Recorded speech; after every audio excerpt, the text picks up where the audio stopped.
All right, let's get it. This is Nap Nose Buffalo, and we are coming off a big win against the Panthers. I believe the score was 31-14. Am I right about that? Was it 31-14, I think?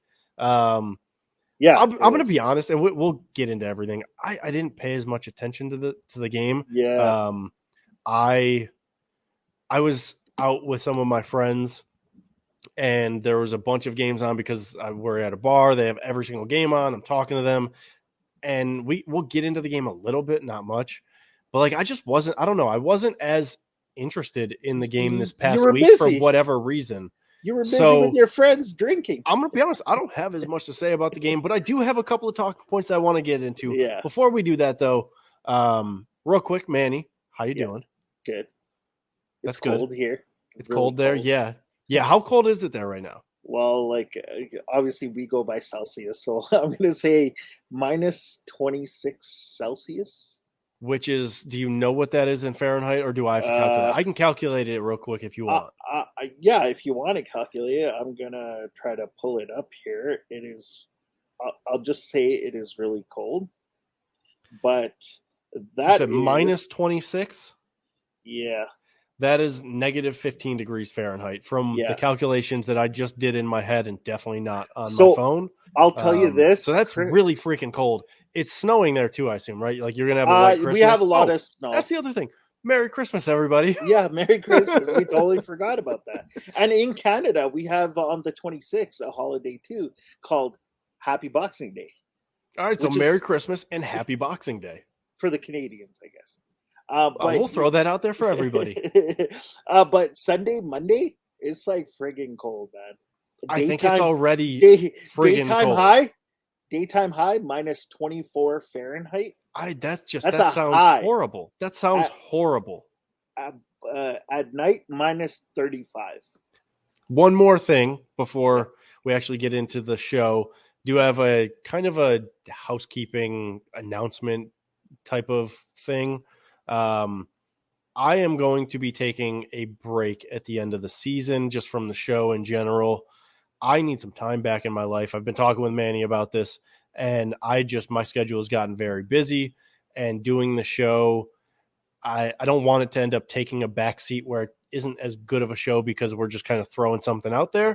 So for like a month or two, whenever the season ends, the show's going to be at least on pause, and then we'll kind of figure things out and move forward from there. But we will at least finish out the season, Yeah. whether that ends up being 1 week into the playoffs or a full Super Bowl run. We'll figure it all out. Yeah.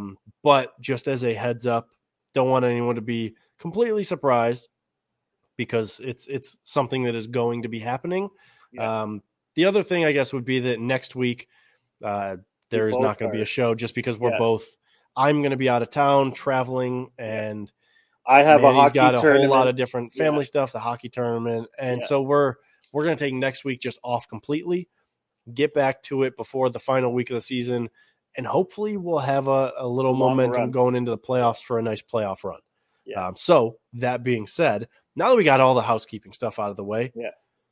let's talk about this Bills win against the Panthers, which honestly, and we already said, like, we didn't really pay as much attention to it as we do other weeks. I don't know if Yeah. it's because it just wasn't as exciting or because of how busy everybody was.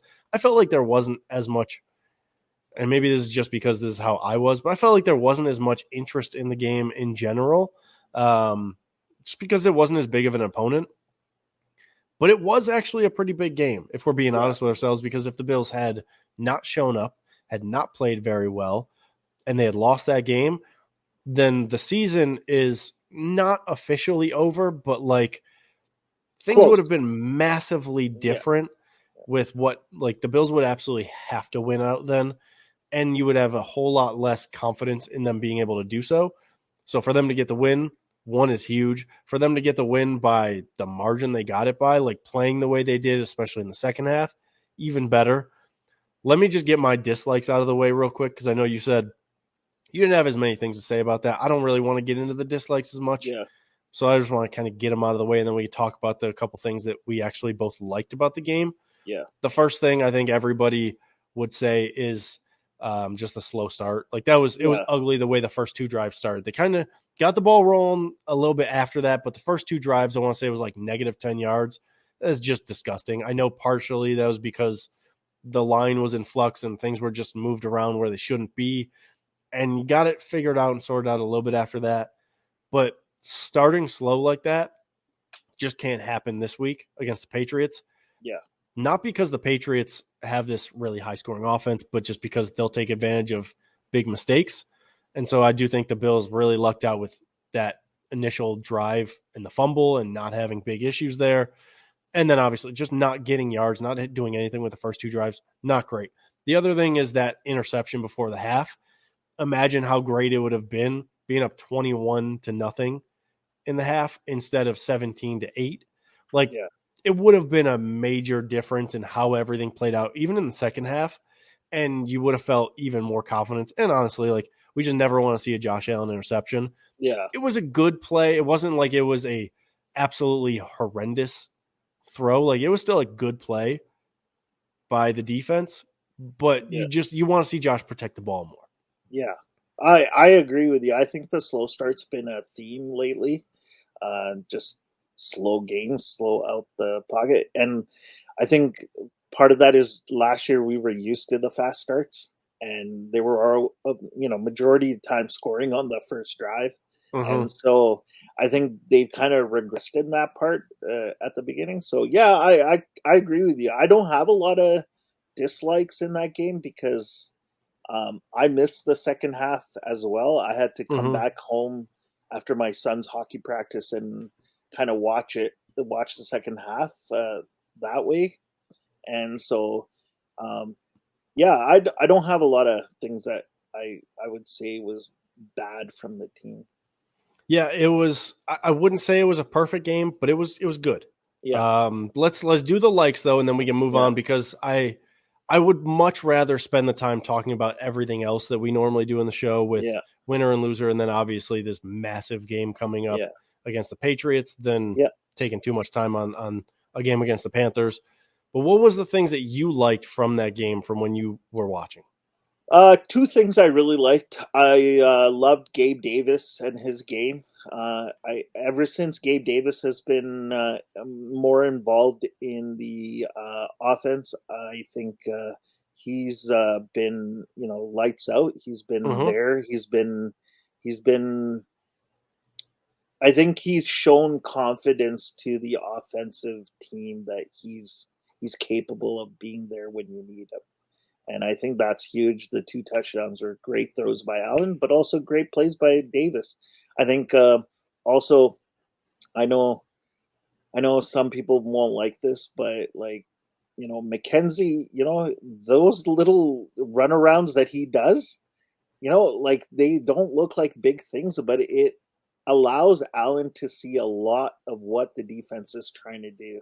If Mm-hmm. he gets followed, are they staying? Is the safety moving? And I think McKenzie even caught a pass for a first down in that game. So, and now with Beasley out, he might be more involved into that game. But I really like ever since they've been moving McKenzie around, like in that kind of going left jet sweep kind of move, and getting Davis, those two getting involved, the offenses look better. So It I has. would I I think that's completely one agree of with the that. things. And the other thing So I loved is real quick, so yeah, we had kind of briefly discussed that we did yeah, have a couple of likes and dislikes and whatnot. yeah, Gabe Davis was the like that I had mentioned I yeah, wanted to talk about. I think, and you already mentioned it, getting him involved in the offense yeah, is important, and yeah. it's proven to be important. You were real big on the Emmanuel Sanders like hype train at the Yeah. beginning of the year. I don't really know where you stand on that right now. I've I'm seen some still there. people even say that Emmanuel Sanders shouldn't have been getting the targets he got.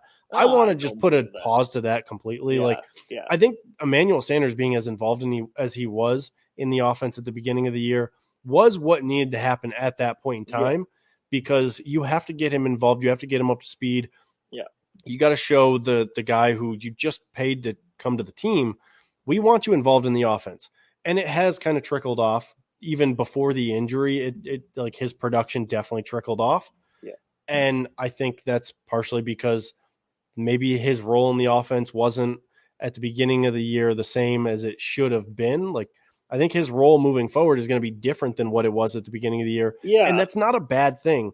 No. I think and here's another thing, I was wrong at the beginning of the year. I didn't think Gabriel Davis was the wide receiver 2. I didn't think he should be the wide receiver 2. I have completely flipped on that.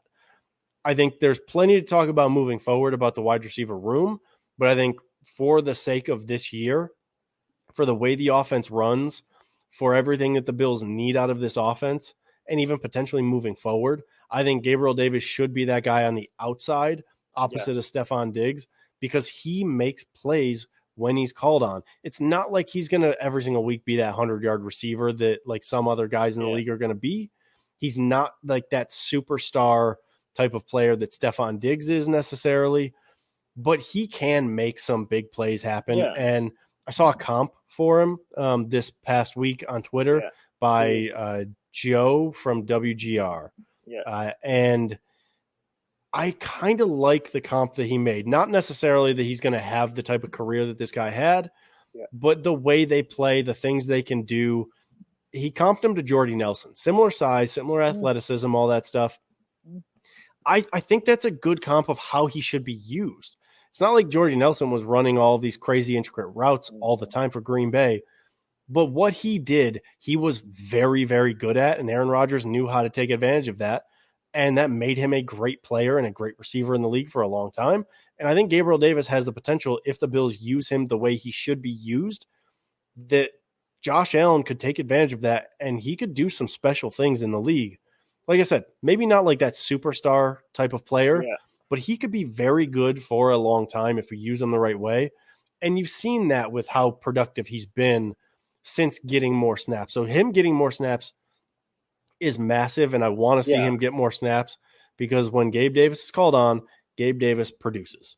I think it happened to John Brown last year too, where Gabe Davis took some targets away from John Brown, and kind of the same thing happened here. I don't know if Gabe Davis wasn't involved earlier. Maybe he was dealing with something. I don't know, because it just kind of switched a little bit in the last couple of weeks that Gabe Davis has been more involved. So I don't know, and that can result, if he's not 100%. That Sanders was getting more and more targets. But I think Sanders can play that middle guy too. He can play the slot position. That's the one good thing about Sanders, is he can play any of those style of receivers, right? Yeah, he has the ability to fill in there. I think with Sanders coming back, it just gives it another big target, right, to play with. Like, there's 4 guys, and with COVID right now, the more the merrier, right? Because now Beasley's out, hopefully Sanders is back, McKenzie's going to get a shot. Like, it's good to have those guys, and I think you always want to have a good vet like those guys who are dependable. Like, Sanders is pretty dependable when he's called upon. But I think Gabe Davis, who he reminds me of a lot? Maybe not the same size and style, but just the way he plays, it's that quiet kind of, let me get my catch and I'm good, and let's go to the next play, is Robert Woods when he was here. I don't hate that either. It's just like I'm good at what I'm good at. I can be used in a multitude of ways. I don't have to always be the number one option. But whatever you ask me to do, I'm gonna do, because I'm just a dog on the football field. And Robert Woods is like that. I like that. I like that comp too. That's a good one, Manny. Yeah, Robert Woods was like that here. He was never the number one guy, but he was so good. He was so underappreciated, I think, a little bit by the league. Maybe not Bills Mafia, but by the league, of course. And then when he went to the Rams, he's always been under cup, right? You saw but like, even with that, you saw what he's been able to do with them. Like, he's made a major impact in their offense. And I think that has a lot of effect on the players around him too, right? Like, I think guys like, Van Jefferson, seeing Cup and what Woods do, that just makes Van Jefferson a lot better watching those guys every day. And I think Gabe Davis and Stephon Diggs could be those guys for Buffalo, I think. Hopefully. I sure hope that they will be. The other thing, because I know you want to get into Devin Singletary a little bit. The other thing I wanted to mention just briefly is I really liked seeing the defensive line have production, Yeah, not just like getting after the quarterback and having pressures, but they actually got home on some of the pressures. And it was even cooler seeing F.A. Obata get his yeah, sacks against his former team. yeah, That's always, it doesn't matter what team you're going up against. If you have a player who played against that team and they have success, like Cole Beasley against the Cowboys on the yeah, Thanksgiving Day game, it's just extra cool to see that guy yeah. show out against his former team.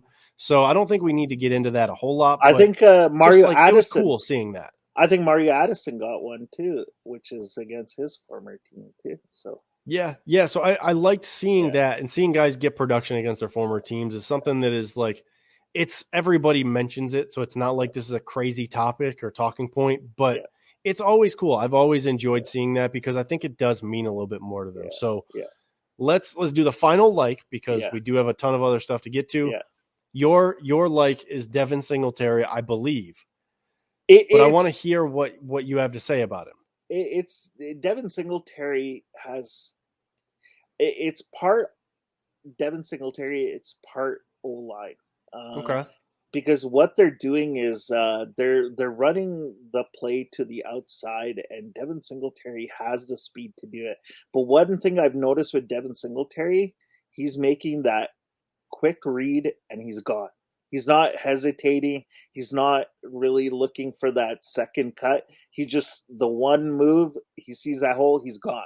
He's going Mm-hmm. forward, and it looks like they have that one play where it's kind of like a sweep to the left or the sweep to the right, and he goes through. I think it was I think the left tackle and the left guard kind of right in between them and gets out and get a phenomenal game. 86 yards is nothing.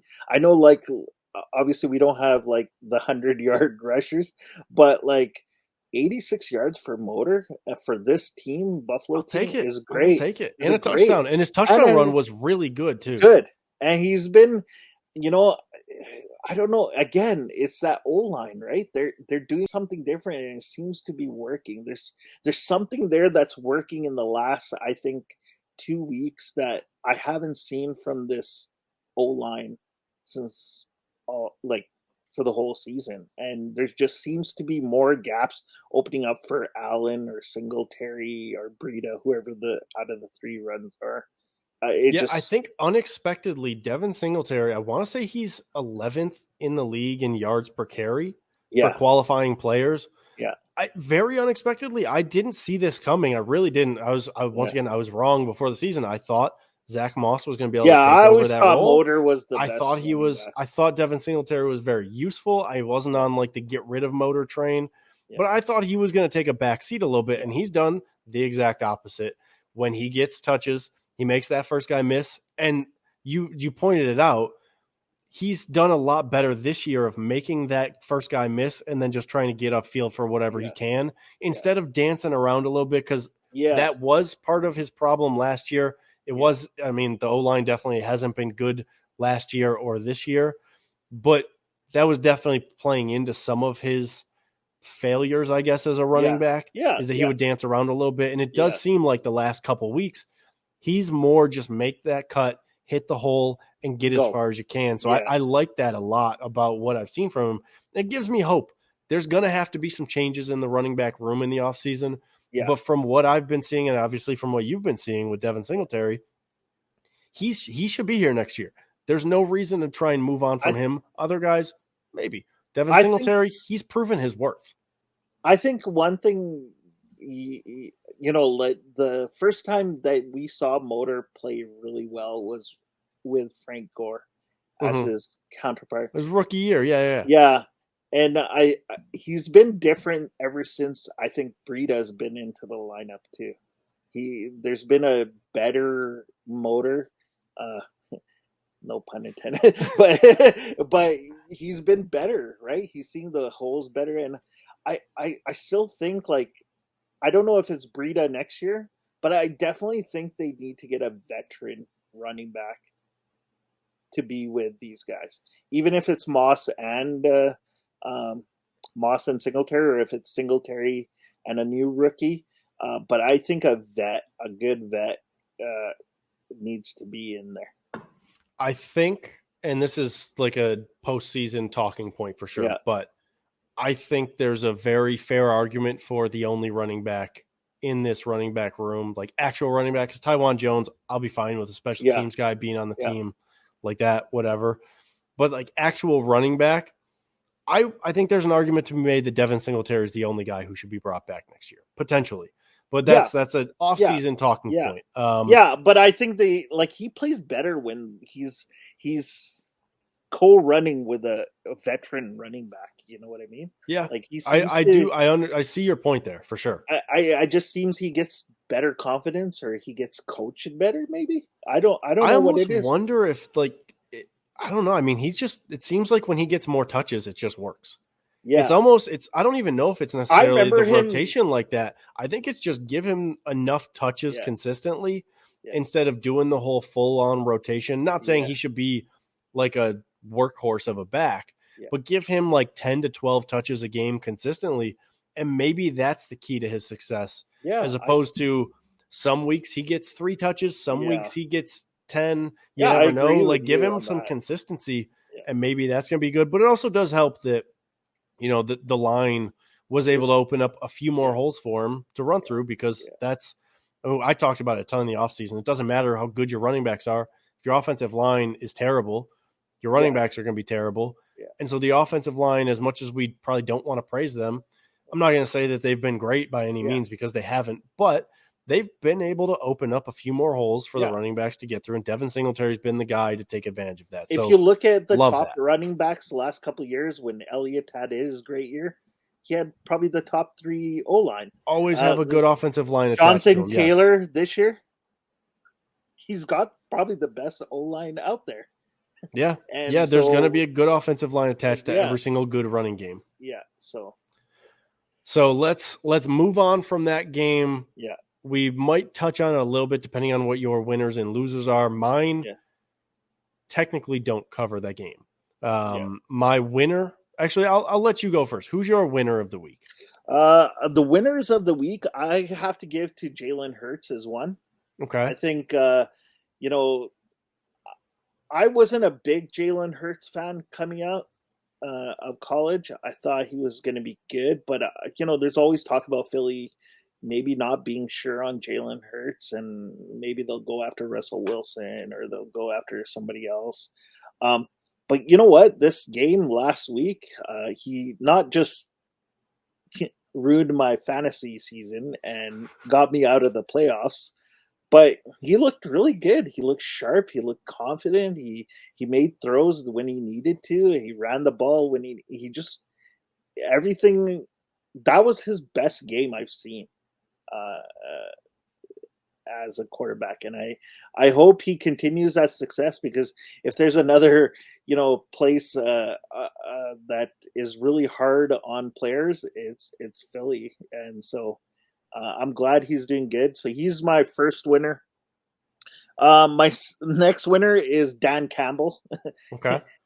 And the Detroit Lions for, winning again against Arizona. And that's a big win, because Arizona,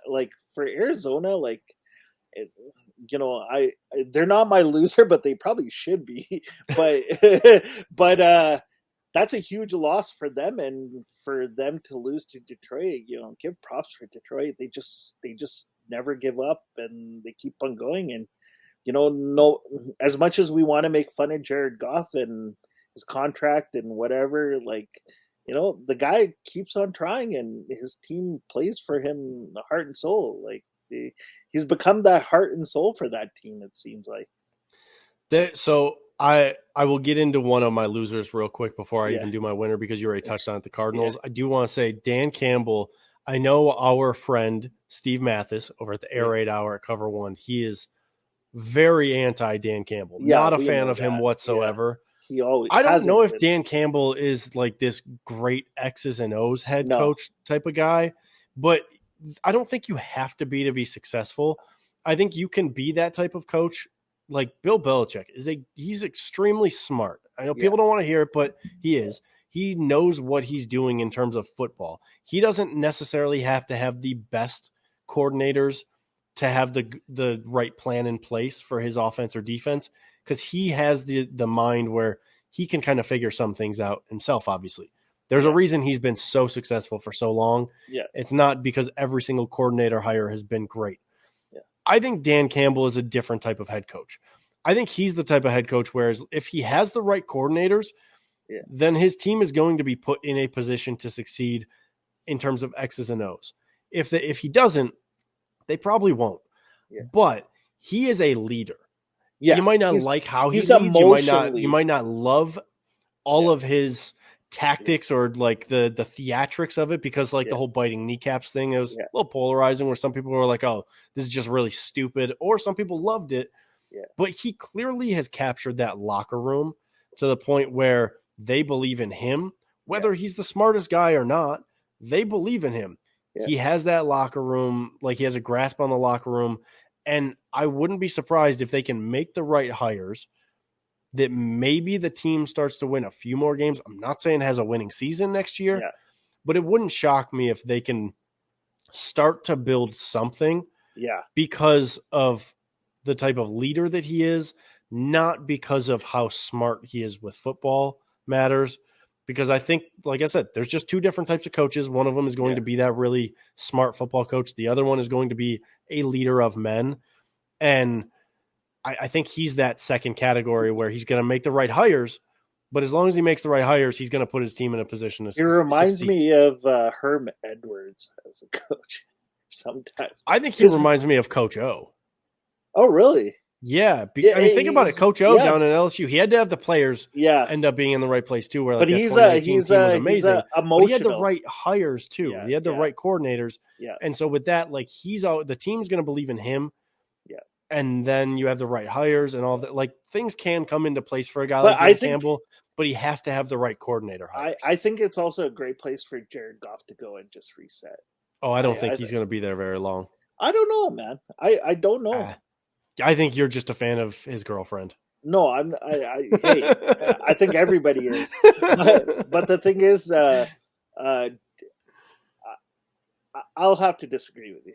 That's fine. I will. It'll be interesting to see how things play out for him. I think they'll end up taking a quarterback, but we'll see. I think there's plenty of other ways they could go with their. That doesn't mean that quarterback's good enough to be better than Jared Goff. Yeah, we'll see. Yeah. Well, it'll definitely be interesting. His contract might influence it.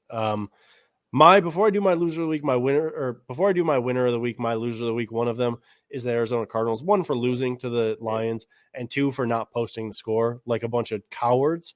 Yeah. If you lose a game, just post the score. It's okay. They eventually did. It took them like 4 or 5 days. I think they posted it early Thursday morning. They thought people would forget. Yeah, they thought people would forget, and then they got bullied into it. Yeah, because enough people. I mean, there was obviously a couple people like. Big Cat from Barstool, anybody who follows Pardon My Take and them, like he was very on board with like you gotta post the score, tweet the score, and then you get enough of a groundswell where Detroit gets behind you. You got the city of Detroit all upset with you for not posting the score. You gotta just do it. Eventually they gave in, but I think you gotta do that right after the game. It's a simple dumb thing to do, but like just tweet the score. My winner of the week is the Chiefs, not because they're putting together a good season now. Like everything that happened earlier in the season, none of that matters now for them. Yeah. They do have a couple things that they'll have to overcome this coming week, but in terms of last week, I think they won the week because they had a huge win against a division rival in the Chargers. It was a primetime game.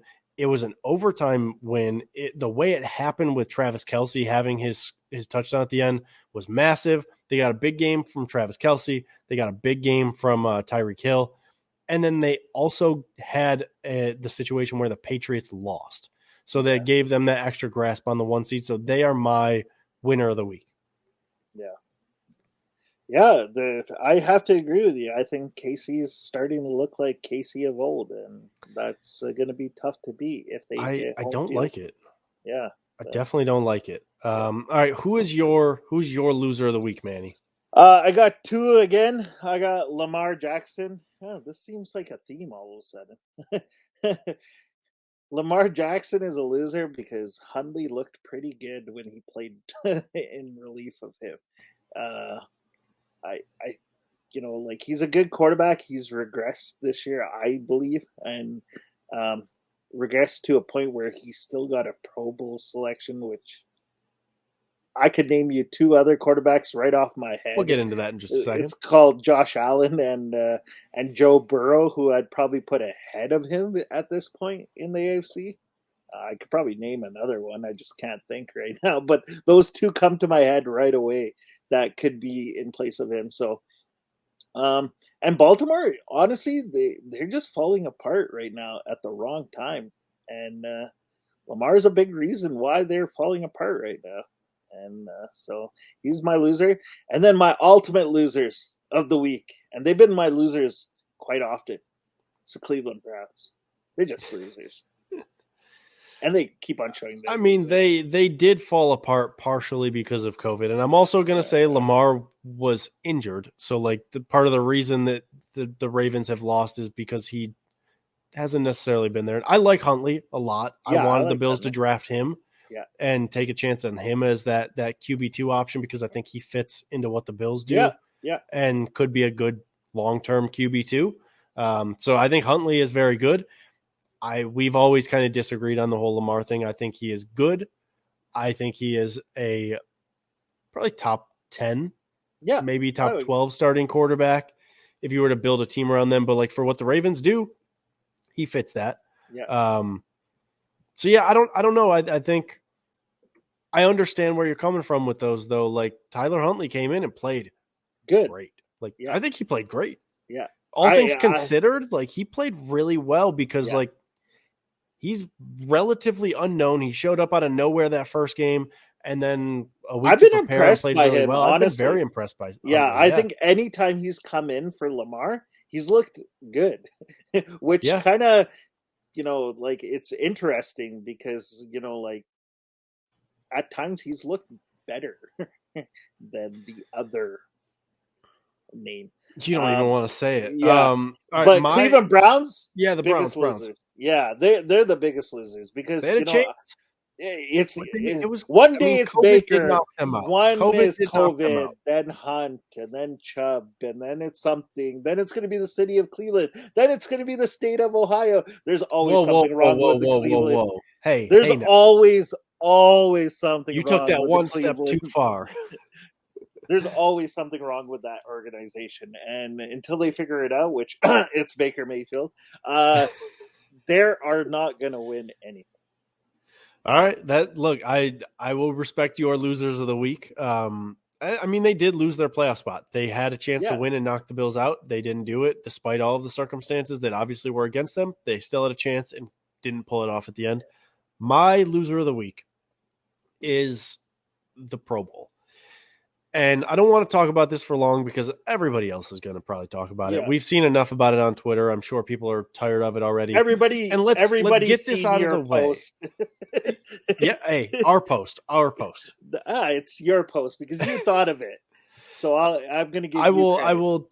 Yeah, it was pretty cool to see that trending for a little bit. But let me get this out of the way before I actually talk about it. I understand that the Pro Bowl, the game itself doesn't matter, and we don't care about the game. The thing that I care about with the Pro Bowl selections has nothing to do with watching them play.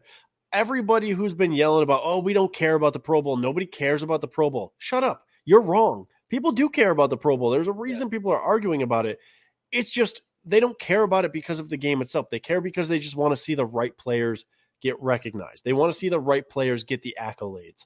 And when there's such a large disparity in level of play between a guy who didn't get the accolade or guys who didn't get the accolade and the guys who did, it's crazy. And so you might not love the Pro Bowl game. Most people don't. Most people don't care about it. But seeing that Josh Allen, Jordan Poyer, and Micah Hyde are all not in the Pro Bowl is absurd. Josh Allen, though he has not been incredible every single week, he is top 3 in just about every important passing statistic for the AFC. He is up there right at the same level of Patrick Mahomes and Justin Herbert statistically in every important category. They're all the same statistically. And somehow Lamar Jackson is in over him. Doesn't make any sense. We don't have to get into all the reasons, like I all the reasons why it could be. over I think, I think I did tweet this out too. Yeah. I don't have the answer to what it is. Yeah. But there is a clear disconnect between how good Josh Allen is and either the level of respect that he gets around the league or the hate he gets. I'm not sure which one it is, but him not getting that vote says a lot about the way the league thinks of him. Yeah. Because he was leading the fan vote 2 days before the final votes were out. So something changed, and I don't think it's necessarily that it was the fan vote because he was up top.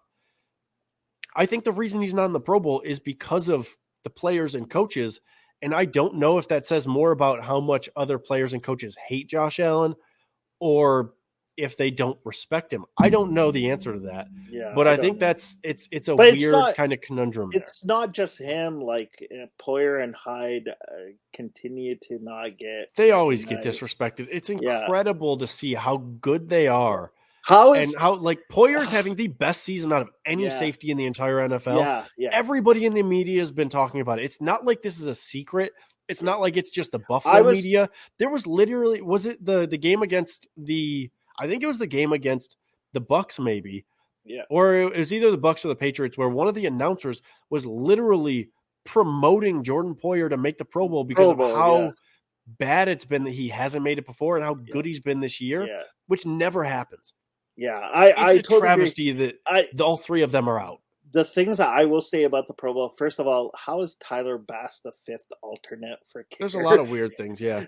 Like, he's probably, other than Tucker and maybe Nick Folk, like, he's probably in the same conversation as Nick Folk this year. I think he's in the same conversation with those three for how good they've been, how consistent they've been. Each of them have probably only had one bad game. 4 better kickers. I don't understand that. It's weird. So it wasn't just that, but my thing is when people say players don't care, players do care, because you know what players get? They get money. They get the money. Yeah, they got so much. There's so many players that have contract situations and money tied to the Pro Bowl. Yeah. So they care and they want to be in there. So when they think they deserve it, there's a reason why they think they deserve it, and then they should be. My thing is, like, I was talking to my brother-in-law who's a diehard Seahawks fan, and he can't stand the Bills. So I'll get an honest opinion of him. He thought that Jordan Poyer should have been a Pro Bowl. Like, he said, hands down, he's been the best safety in the AFC. Not even a question. And he did say, Allen, he kind of regressed. He's like, I'd put Joe Burrow ahead of him. But he regressed to the same stats as last year. That's the crazy thing. Yeah. Either way, I don't want to cry about this too much because it does feel a little bit like that's what I'm doing. I think enough people there's an element of I am crying about it a little bit. I'm upset. Like, I never got named to Pro Bowl. Like, I think I should be in the Pro Bowl, let alone Josh. I wrote you in, Manny. You got my vote. We should start that. That's actually a great idea. Writing people. I wish you could write people in. That would be hilarious. That's happened in the NHL. Remember, the NHL has been known for that. The year I think the fighter got in. What's his name? Was it Scott? John Scott? Yeah, John Scott got in. That's an insane pull by me. I don't even pay attention to hockey, and I knew that. That's incredible by me. Yeah, so he got in. I think 1 year, Darby Hendrickson or somebody like that. Never would have got that one. Like, he got written in. So let's write it in. Manny D for next year. Yeah, let's throw Manny in there. I'll throw this, and then I'll tweet Jordan Poyer, hey, I got into the Pro Bowl before you did. I don't know if we want to start doing that.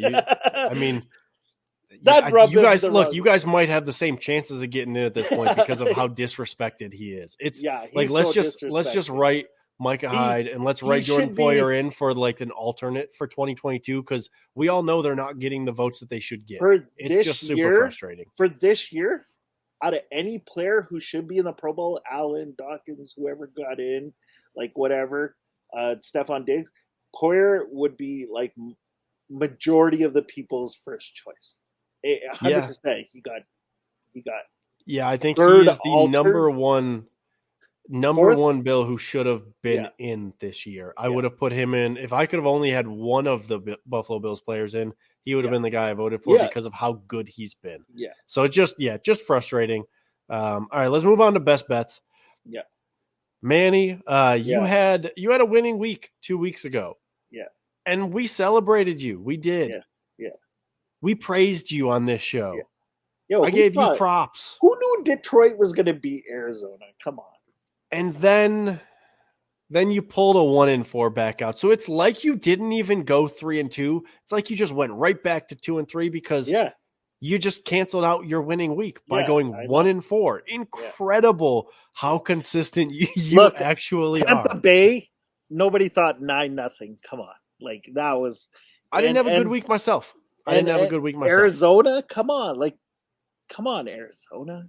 It was tough. It was ugly. So you went 1-4. You are now 19-36, and I believe technically you are not statistically eliminated. With 3 weeks left, you are not statistically eliminated. However, depending on how this week goes, you could end up being statistically eliminated after next week. So you are sitting at 19-36. I went 2-3. I'm at 26-29. Casey went 3-2, so he is at 29-26, still leading despite it being close. Yeah. Casey also, this is actually pretty big news in terms of best bets and tracking it. He has not sent in his best bets. He has until Sunday morning at 10 a.m. to get his best bets in, or else he will have to forfeit the week and he will have gone 0-5, and that will change drastically the standings potentially. Depending on how I do, depending on how you do, it could change things drastically where you have the chance to then jump him next week. We'll see. It could get interesting if he does not get his picks in. So I know he's not listening to this, but Casey needs to get his picks in by Sunday morning at 10 a.m. in order to be on the graphic and have his picks in time for everything to be officially going out. Yeah. If not, 0-5, forfeit the week. Manny, what are your best bets of the week? I got the let me pull it up here. I got the Chargers 10.5 versus Houston. So I think, it's Houston. I know they beat Jacksonville, which screw me for taking Jacksonville. But I think Chargers hit them up big. I got the Rams minus 3.5 against Manny. Manny's always been close, but I think the Rams, they're starting to get their shit together, and they look pretty good. I'm going back with Dallas again, minus 10 against Washington. Yeah, I think Washington looked all right, but I think Dallas will have a nice bounce back and a good game. Tampa Bay minus 10 against Carolina. I think this is a bounce back game for that whole team. I think Brady's going to go crazy after that awful game against New Orleans. And I hope somebody at Microsoft buys him some iPads so he doesn't break them again. And then I got Indy covering the 1 against Arizona. I think Arizona's starting to fall apart. This is a dangerous plan, man. It is. I think Indy's sneaky good, man. I think. Oh, I'm not even saying the Colts. I'm saying you're picking all favorites, and you have 3 double-digit favorites. That's a risky play. Indy's an underdog. Indy is. You have. Yeah. I see. I have it as a pick 'em. So I have him as +1. Well, that's basically a pick 'em, but +1. All right, so you got him at +1 then. All right, not bad. Okay, so not all. So that changes things. Not as crazy of a week then. If you had picked all favorites, that would be a crazy week. Well, I did last week, and I went 1-4. So yeah, that's a crazy week. Not a great plan. We do have some overlap. It's only 1 pick, but there is some overlap. I am also on the Chargers, covering 10.5. Yeah. I think the Chargers, despite their loss last week, they got a lot to play for, obviously, because they still want to get a good position in the playoffs. They want to win out if they can. And so I think they're going to come out and they're just going to run the table. I wouldn't be surprised. Like, I would almost feel comfortable pushing the spread to like 15 if you can tease it that way. Yeah. If you have the ability to do that, I don't hate the idea of doing that. I think Eckler might be out.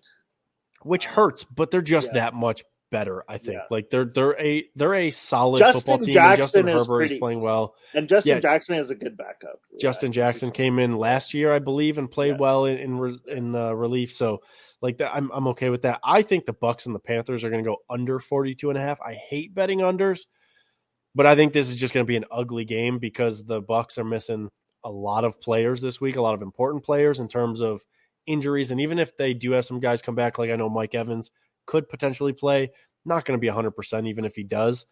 I just think it's going to be like that ugly, muck it up type of game. Let Tom Brady just control the clock by having his team run the ball, get out of there with an ugly, like 17-10 win, maybe even 17-3. Like, I think it's just going to be an ugly game with them and the Panthers. I just don't see a whole lot of points being scored there, but unders make me nervous. I got the Bengals covering 3. I think the Bengals are just a good team. I don't trust, especially considering what the Bengals did to the Ravens the first time they played. I don't know if Lamar's playing. If Huntley plays, I don't think he can keep this hot streak going. Like, there's a lot of things I think are going to be in favor of the Bengals, especially considering how badly they dominated them the first time around. They might just be that type of bad matchup for the Ravens. I also have the over. And this is another ugly one. I don't know why I picked this, but because these are two teams that just never hit the over. But I got the Jets and the Jaguars going over 41.5. It's ugly.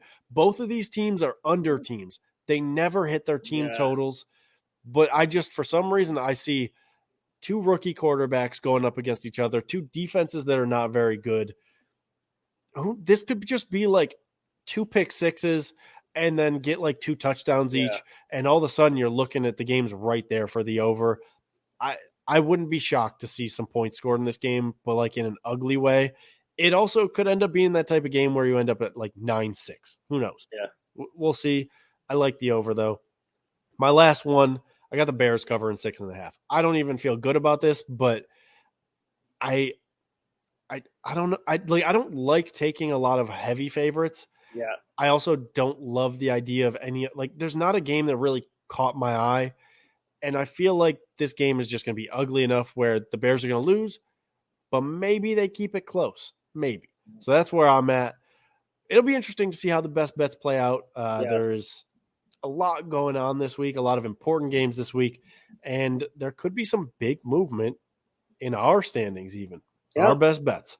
So let's move on. We got, obviously, biggest game of the week. Yeah. Bills Patriots. The Patriots are 9-5. They're leading the division. The Bills are 8-6, second place.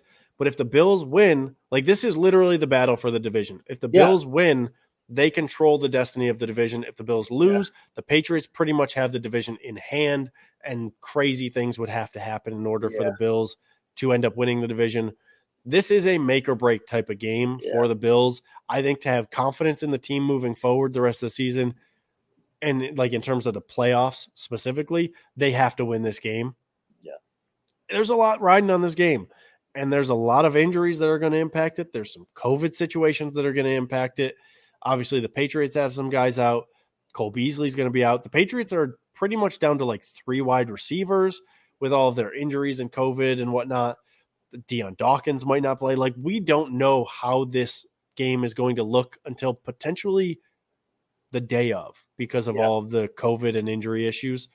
So let's just get that out of the way now. Like, we have to make our predictions and talk about this game based off of the information we have in front of us and the guys who are currently available. And because of that, like, it could be an ugly game. We don't know. But like, let's start with the Patriots offense. We've seen this game before. Knowing what we know about the Patriots, knowing what we've seen from them against the Bills, knowing how they played against other teams, what do you expect from the Patriots offense, and how do you think the Bills should go about stopping them? Can they stop them more than they did or better than they did last time? Do they have to? They have to. Obviously, they're going to run the ball. They did it once already. I don't know how healthy Harris and Stevenson are. I don't know if Stevenson, I think he's limited right now or something like that. Let me double check that. I got the I can tell you if he was limited in practice or not. Harris, like 2 weeks ago, illness did not participate today. This week. Today is. But Thursday. Harris is Harris playing, or is he COVID? Harris. I know he had issues. I believe Harris is injury. Harris was limited participation with a Yeah. hamstring injury. Hamstring Yeah. injuries are always They're tough iffy, because so he you never got know. hurt in the Bills game, and that was Yep. just 2 weeks ago. So, those are their two best runners, and they're not 100%, and we don't know what's going to happen. So, they're going to run the ball because obviously the receivers are down to like N'Keal Harry, and he's more of a blocker than a receiver. And I don't know who the other receivers are, like Myers, Jacoby Myers, I think, or whatever. He's I believe he is COVID? either injury or COVID. Yeah. So, like, who's left? Hunter Henry? I think they're going to have to They got their depend. tight ends. They Yeah. have N'Keal Harry if he's healthy. Yeah. They have Gunnar Wisniewski, I believe is his Yeah. name. Wisniewski. Yeah. And then I am totally blanking on the other wide Yeah. receiver. Like they don't Yeah. have a whole lot of receiving options. Yeah. And last game against Indy, it was mostly Hunter Henry. Am I saying that right? Hunter Henry. Yeah. Just sounded weird.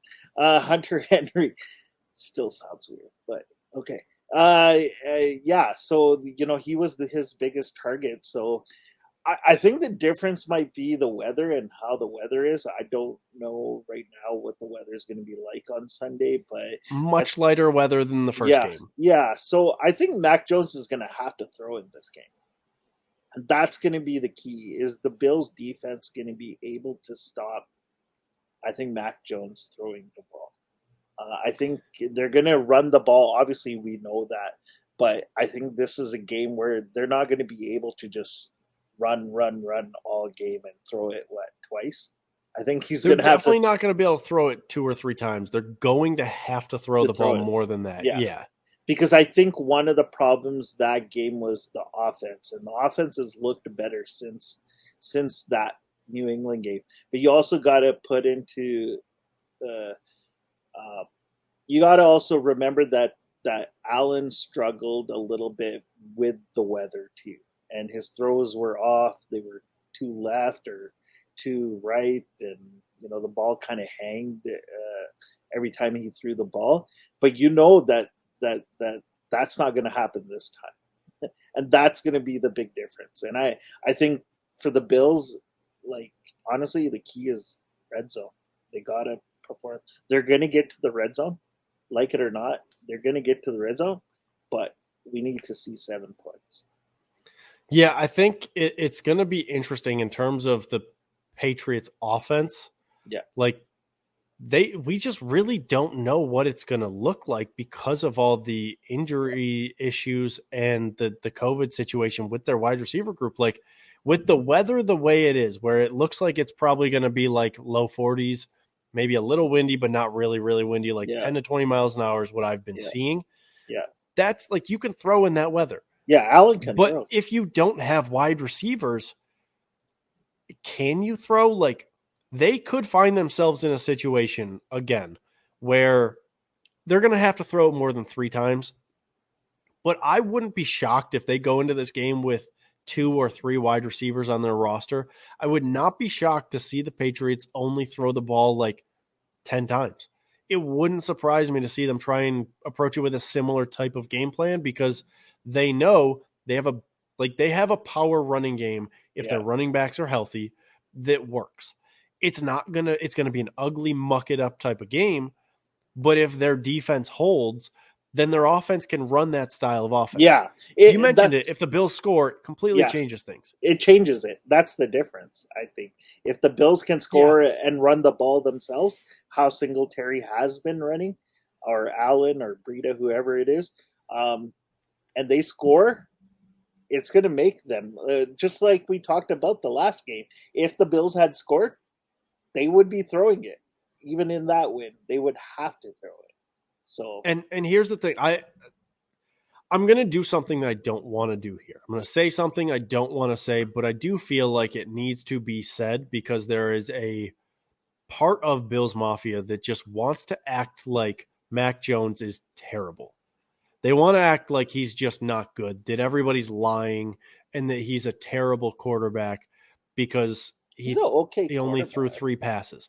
And it's not like that's a large majority of Bills Mafia, but there's definitely a portion of Bills Mafia that thinks that Mac Jones is just bad. He's not. No. He has been the best rookie quarterback. He is a good quarterback who has been a very good game manager. And I don't even mean that in a disrespectful way. He has done what the Patriots asked him to do. Yeah. He has his limitations, for sure. He doesn't have this big, strong arm. He's not really good if you make him scramble a little bit and get off track of the plan. If he's able to sit in the pocket, a clean pocket, go through his reads, he'll be able to find his guy because he's good with that.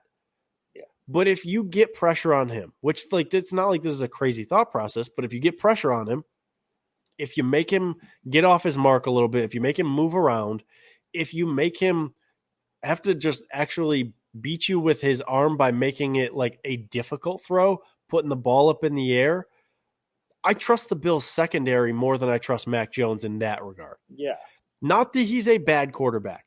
Like, let's not get that twisted. Let's not put this out there that, oh, Mac Jones sucks, because he doesn't. Mac Jones does not suck. He is good. He is the best rookie.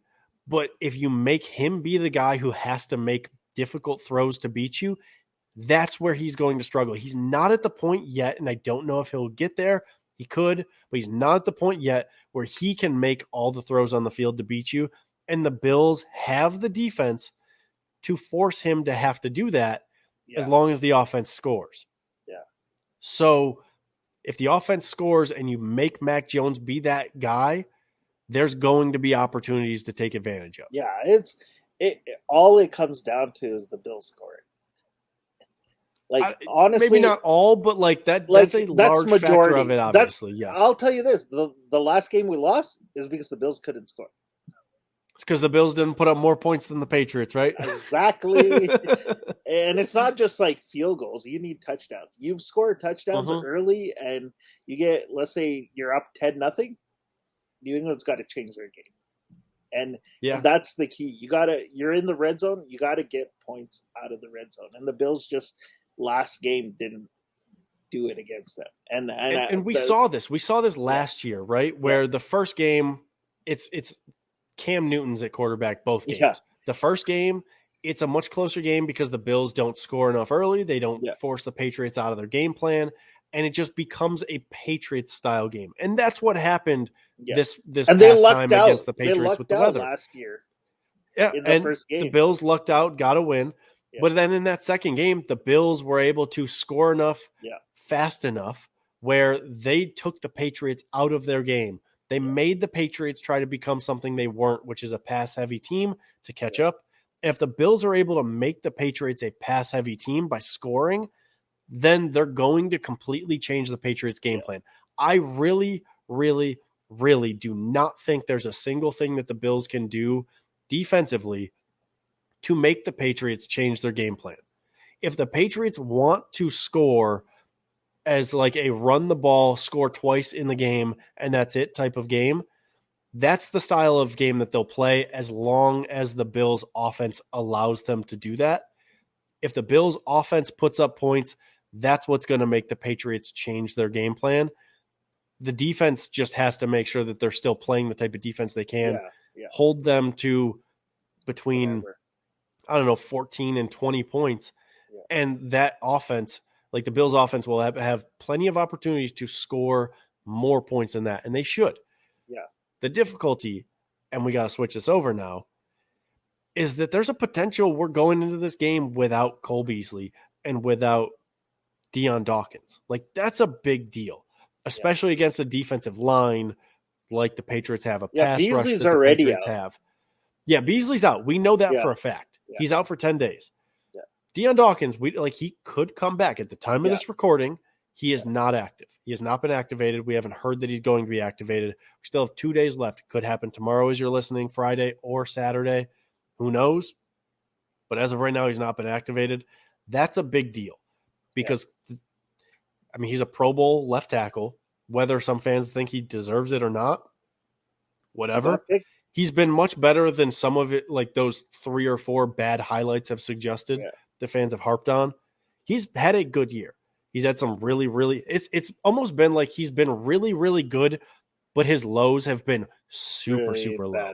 Yeah. But he's been good. So losing him against a defensive line like the Patriots matters. How do you think the Bills' offense can kind of counteract that? Because they were able to sort of do it last week. They were able to make it work without him and put up points. Can they do that again against the Patriots?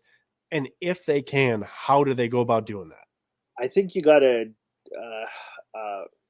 I think Spencer Brown's going to be really important again. I think he had a pretty decent game, opening up the run game a lot. I thought um, for Singletary. I think Singletary is going to be really important. As much as we hate to say it, Singletary, if he can get that 4 or 5 yards a carry, that's going to be huge because Allen is. I think Allen really succeeds when it's manageable down. So if it's like, second and 4 and, third and I'm 4. going to throw this in here just to make Yeah. sure I save you in the comments.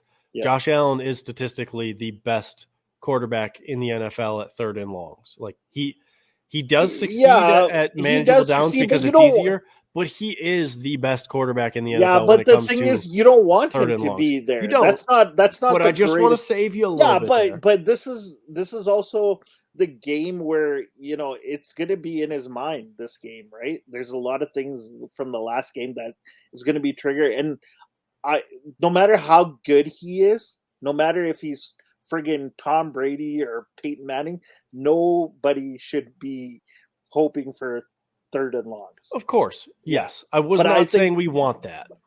No, but I think you want to, I think he's even better when it's that manageable because he becomes that threat himself that he can make those 4 yards himself, or he can pass it off to Knox, or he can throw it to Singletary. Like there's so much more that can develop. You can do a jet sweep, right? Like there's so much more.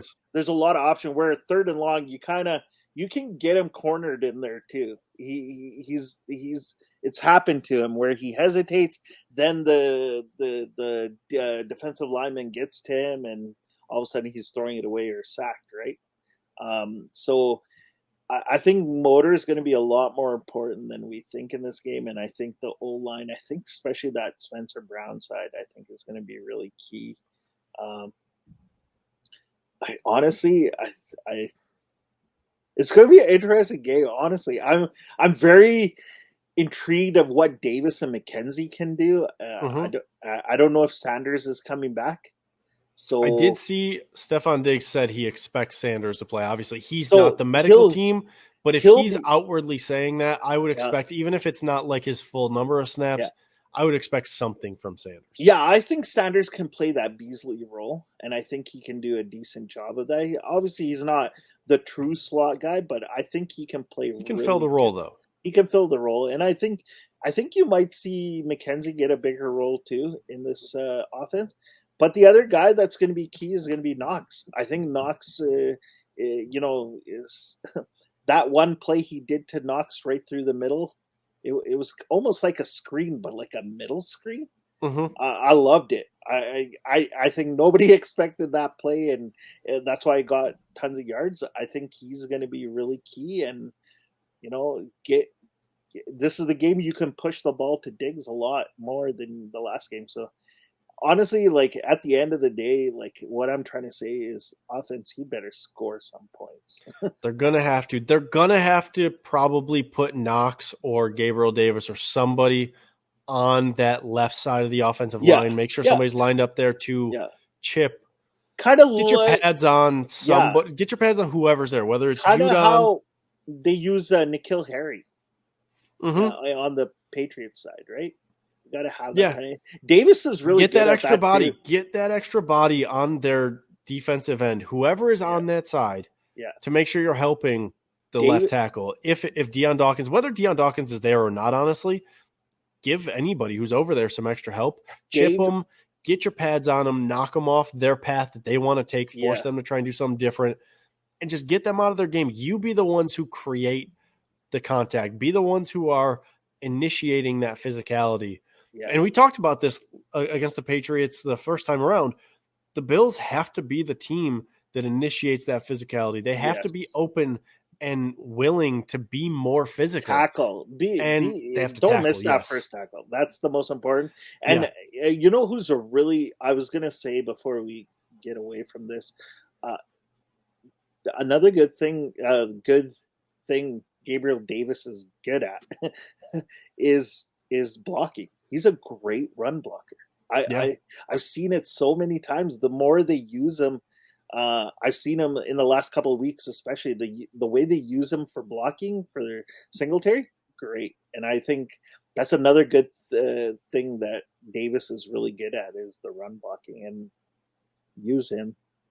Yeah, I would agree. I think Davis needs to be used more run blocking and in just pass catching in Yeah, general because yeah, good things happen when Gabriel Davis is involved yeah, in the offense. yeah, That's just kind of been proven to be a thing at this point.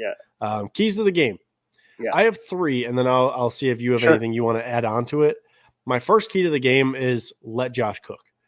I know that Devin Yeah, Singletary will be important. I do agree with that. I think they need to get Devin Singletary the ball consistently, but it doesn't need to be like 30 carries in the game. no. I think if they can give him 7 carries in the first half, 7 carries in the second half, that would be great. Give him 14 to you know what? Well, let's even go 12 to 14 carries. Yeah, Something where depending on you what just the make the Patriots respect the run, but I yeah, don't think it has to be initiated with the yeah, running game.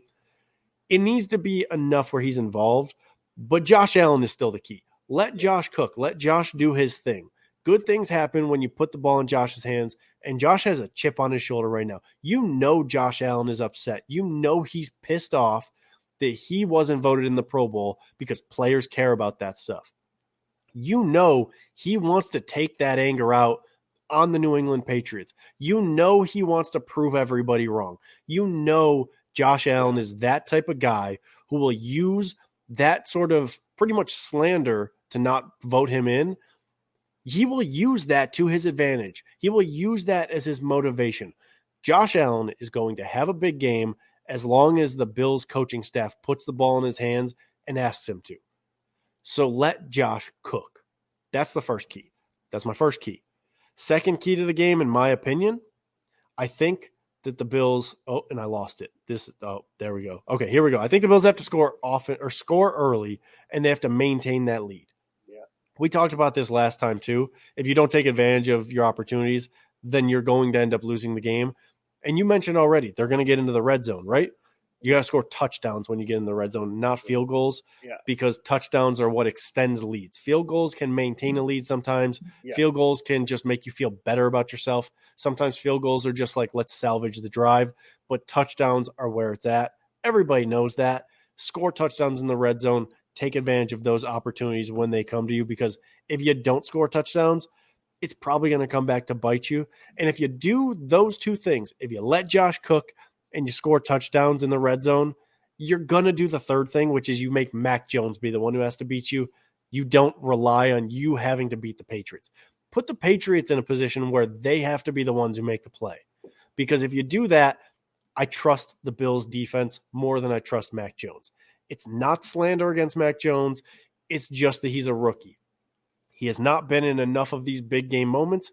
He has not had enough of those come from behind moments, pressure in the fourth quarter in an NFL stadium against NFL talent, against the number one defense in the league, mind you. I trust the Bills defense much more than I trust Mac Jones in that type of situation. those are great keys. My keys are pretty similar. My first key to the game is tackle the goddamn Love Patriots. that. They gotta tackle them at first contact, and that's going to be the key. In the last game, one of the biggest problem was the first guy couldn't tackle him, and the second guy didn't tackle him either. It was usually the third or fourth guy. So that by that time they're 7-8 yards into it, and they kind of controlled the possession of the game basically. Um, my second thing is keep what you're doing on offense going. Don't change things up. Don't try to be Mr.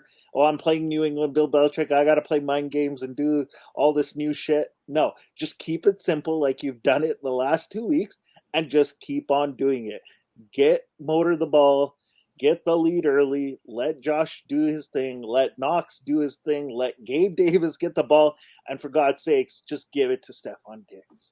Mm-hmm. And my third key is Kyle, you got to wear the big Buffalo hat. We have You not can't seen put this on me. You cannot put this on me. I will. Let me just get out ahead of this, Manny. Let me No, get out ahead of I'm this. not going to I let you am get out of this. traveling. I'm I don't traveling, and that care. is not a hat I take with me. I You're taking don't that think hat I with can you. make this promise. I Hey, don't that's think a I key can to the do it. game. So if they lose, You're putting me in a tough spot here. you got. I want to see, and this is the thing. I want to see Sunday morning you in that hat with a selfie on Twitter saying, Manny, I wore the hat. Even if it's for a minute, you wore it. I will do it. I will do it for you. Yeah, I will do it for you. So I that's don't the like key. this, but I Because will do it for you. we haven't seen that hat in action. The last time you had that hat on, they played like probably their best game ever. Did they win? What do you remember? What game that was? Was that New Orleans? It might have been. Yeah, it might have been. It was a really good game by Potentially. Yeah. So I can't remember, All right, but I think I'll give into this one. I'll wear the hat. It's an ugly hat. It's an ugly hat. That logo is far too large for the size of my head. I will wear it though, because it's your key to the game. It's 1-0. Not going to take any chances. Yeah. All right. Predictions. Yeah. I have for my player prop prediction type of thing. Yeah. I have my prediction is just with the quarterbacks. It's Josh Allen and Mac Jones. Yeah. And it kind of goes along with everything I've been saying so far. I think this game is going to be massive, massive, massive for both quarterbacks. Josh Allen, 3 touchdowns, 0 turnovers. And I'm saying turnovers in general. Fumbles, interceptions, 3 touchdowns, 0 turnovers for Josh Allen. Yeah. Conversely, Mac Jones, 1 touchdown, 2 turnovers. And I think those turnovers are going to end up being a big turning point in this game. Mac Jones is typically very good at protecting the ball.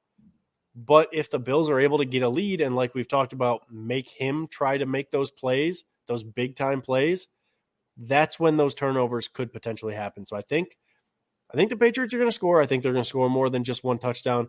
But I think Mac Jones only throws for 1 touchdown, and he ends up with 2 turnovers. I think that can happen. Anything's possible on Sundays. That's true. Anything is possible, quote Kevin Garnett. Yeah. My prediction is basically I think we as the Bills will rush for over 100 yards in the game. Okay. We're taking this in opposite directions. I like it. We got some variance here. Yeah. I think they'll rush for 100 yards, and Bills, when they rush for more than 100 yards, it's a pretty good day, and they do pretty well. Are we saying this as a team or one specific player? I was thinking about that if Singletary could do it, this could be the game to do it. But it'd be monumental in terms of what's happened. I'm not going to say Singletary. I'm not going to say Singletary because I think, you'll stick with just the team. Yeah, I think the team, and that's what I've seen. They've done. The score is usually in their end if they rush more than 100 yards. Okay. All right. Score predictions. Yeah. As of right now, the over/under at the time of this recording is at 43.5. Patriots are favored by 2.5. It is in Foxborough, so they probably get an extra point or 2 points. So it's pretty much the bookmakers, they view this as pretty much a pick 'em that's influenced by it being a home game. That's why they're favored at this point, pretty much. Yeah. I have the score prediction at 24-20. I think it's going to be a close game. Yeah. I think those turnovers will end up making a difference. I think we're probably going to end up seeing the Bills fail in the red zone once and potentially not even get that touchdown. But I think we're going to see some red zone success from them. And I think we're going to end up seeing 3 touchdowns and a field goal instead of just like field goal, field goal, field goal. I think the Bills are going to be able to get some points. It might be a little bit of a grinded out game. I don't think it's going to be a runaway game either way. No. We said this last time. I think these two teams can play each other close. I think they're going to, but I think the Bills still pull out a win here because the Bills they have to win. Yeah. And I'm not going to lie, I'm a little nervous. Yeah. But I think the Bills get a win here. I do. I think the Bills get a win here, 24-20. Yeah, I'm like you. I'm nervous too. I think anytime you play the Patriots and the way they played this year, you got to be nervous, right? They're not a bad team. They're a good team. They're a good football team. And they're I think they might have got hot too early, though. I'll throw that in there too. Yeah, but they got, as much as we want to say, they got the best coach. They do. And that kind of a coach can do wonders, as we've seen this year. But I agree with you. I think the Bills win. I think they squeak it out. I think it's 24-17. You're on 24-17. Bills win by a touchdown. Okay. Yeah. Still a one-score game. A one-score game is tough. Yeah, it's tough. I think New England will get a chance at the end to score, but I think the Bills probably cause maybe that's where the turnover happens. Yeah. You never know. All right, I like maybe that. And in maybe it'll be Jordan Poyer just to rub it in, and everybody. That would be. You know what would be great is if Josh Allen, Micah Hyde, and Jordan Poyer all have big games. Yeah, I like that. Micah Hyde and Jordan Poyer are the ones who force the turnovers. That's great. I love that one. Yeah. All right, that is the show. Yeah. As a reminder, no show next week. We're going to take that week off, and then we are going to keep this train rolling as long as the Bills are playing the rest of the year. And we will just get things figured out. We'll make it work every week with the schedules. We'll figure it out. And the show will be out until the Bills season is over, however long or short that may be. Hopefully it goes longer. Yeah. Everybody have if you say Merry Christmas, have a Merry Christmas. If you say Happy Holidays to you. I hope everybody has a great time with their family. I hope we're celebrating a Bills win. Yeah. And we all end up riding the wave of happiness into the new year. Yeah. Manny, let me get a go Bills. Go Bills. Go Bills.